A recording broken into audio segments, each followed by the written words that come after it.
Assalamualaikum warahmatullahi wabarakatuh. Selamat malam kepada Bapak Fendi yang kami hormati. Pada malam hari ini, kami akan melaporkan dan memaparkan hasil analisis pendata COVID-19 di Indonesia.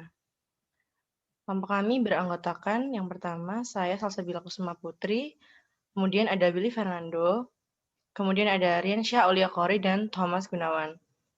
Pada bab pertama akan dijelaskan oleh Willy Fernando. Ya, bab 1 tentang pendahuluan, yaitu coronavirus merupakan keluarga besar virus yang menyebabkan penyakit pada manusia dan hewan. Pada manusia biasanya menyebabkan penyakit infeksi saluran pernapasan. Corona adalah virus jenis baru yang ditemukan pada manusia sejak kejadian luar biasa muncul di Wuhan, China pada Desember 2019. Kemudian diberi nama Severe Acute Respiratory Syndrome Coronavirus 2 atau SARS-CoV-2 dan menyebabkan penyakit coronavirus disease 2019 atau disingkat dengan COVID-19. Cara penularan utama penyakit ini adalah melalui tetesan kecil atau droplet yang dikeluarkan pada saat seseorang batuk atau bersin. Saat ini, WHO menilai bahwa risiko penularan dari seseorang yang tidak bergejala COVID-19 sama sekali sangat kecil kemungkinannya. Namun banyak orang yang teridentifikasi COVID-19 hanya mengalami gejala ringan seperti batuk ringan atau tidak mengeluh sakit yang mungkin terjadi pada tahap awal penyakit ini.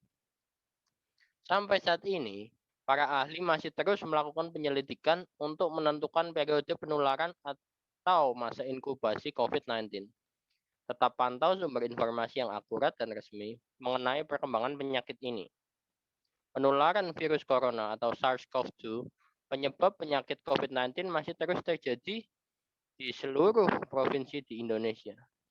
Hal tersebut terlihat dari kasus harian COVID-19, angka kematian dan angka keterpakaian ruang perawatan intensif di rumah sakit yang mengalami peningkatan dalam beberapa minggu terakhir.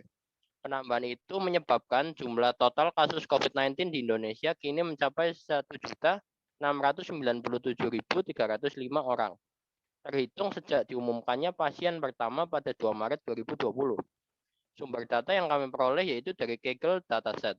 Kaggle Dataset adalah situs dan platform untuk berlomba membuat model terbaik untuk menganalisa dan memprediksi suatu dataset. Dataset ini diberikan oleh suatu perusahaan dengan suatu deskripsi masalah tertentu. Kaggle sangat bermanfaat untuk semua yang berkecimpung di dunia data service. Kami memilih data yang berjudul Data Service for COVID-19 Indonesia atau disingkat dengan DSCI Initiative. Ya, untuk selanjutnya dilanjutkan oleh Saudara Thomas.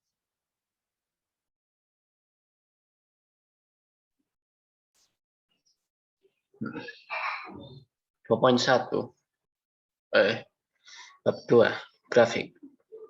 2.1. Grafik pasien COVID di Indonesia. Ini adalah penjelasan grafik 1. Dan dari data tersebut dapat dijelaskan tentang data pasien COVID-19 yang semakin bertambah, yang awalnya hanya bertambah 8 orang, lalu totalnya menjadi 893 orang.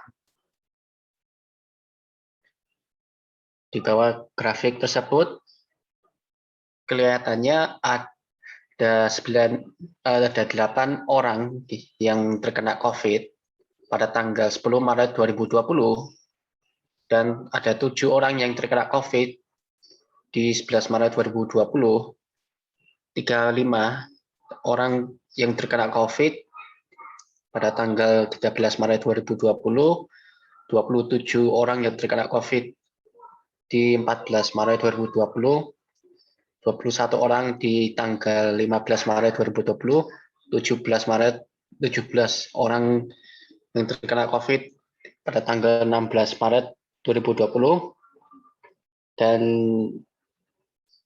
38 orang yang terkena COVID pada tanggal 17 Maret 2020, dan 55 orang yang terkena COVID pada tanggal 18 Maret 2020, dan 82 orang yang terkena COVID pada tanggal 19 Maret 2020 dan ada 60 orang yang terkena COVID pada tanggal 2020 Maret 2020,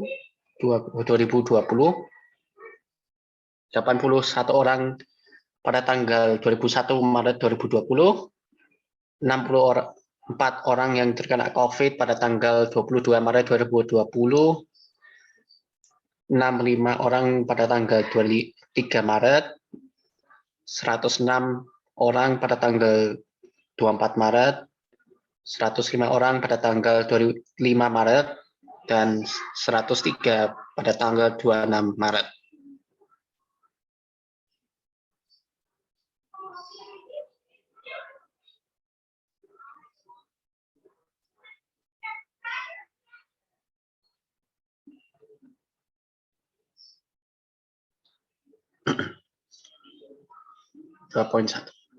Grafik usia dan gender pasien COVID di Indonesia.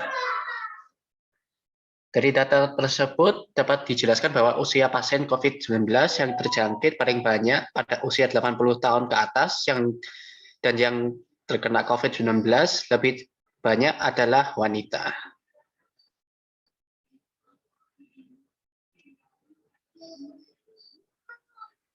Baik, di sini bab 3 akan saya lanjutkan. Bab 3, ulasan. Ulasan hasil grafik. Dalam data ini, kami mengulas mengenai pasien COVID di Indonesia, usia dan gender yang terkena COVID di Indonesia. Dalam grafik tersebut menunjukkan jumlah pasien COVID di Indonesia, umur dan gender pasien yang terkena COVID di Indonesia. Berdasarkan grafik, jumlah pasien COVID di Indonesia semakin hari semakin meningkat. Selain itu, umur pasien yang terkena COVID di Indonesia paling banyak terkena umur 80 tahun. Kasus kematian pasien COVID semakin hari semakin bertambah. Hal ini menyebabkan berbagai dampak negatif. Ulasan literasi di internet. Dalam data yang kami dapat, kami melakukan pengecekan berita di internet. Dalam data ditulis bahwa setiap hari kian meningkat dan bertambah banyak.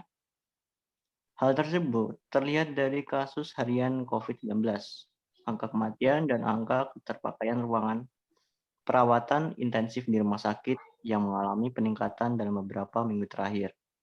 Penambahan itu menyebabkan jumlah total kasus COVID-19 di Indonesia mencapai 1.697.305 orang. Terhitung sejak diumumkannya pasien pertama pada tanggal 2 Maret 2020. Di bawah merupakan data dari situs COVID-19. Terdapat 1.703.632 konfirmasi, 98.546 kasus aktif, 1.558.423 sembuh, 46.663 meninggal. Di sini ada 15.078.279 total spesimen diperiksa. 10.130.714 total orang diperiksa. Di sini untuk vaksinasi ke-1 terdapat 13.136.686 orang. Vaksinasi kedua terdapat 8.456.259 orang. Di bawah terdapat sebuah gambar yang menunjukkan terkonfirmasi 743.198 orang plus 8.074 kasus. Dirawat sejumlah 109.963. Meninggal 22.138. Sembuh 611.097 orang. Untuk selanjutnya, bab 4 akan dilanjutkan oleh Salsabila.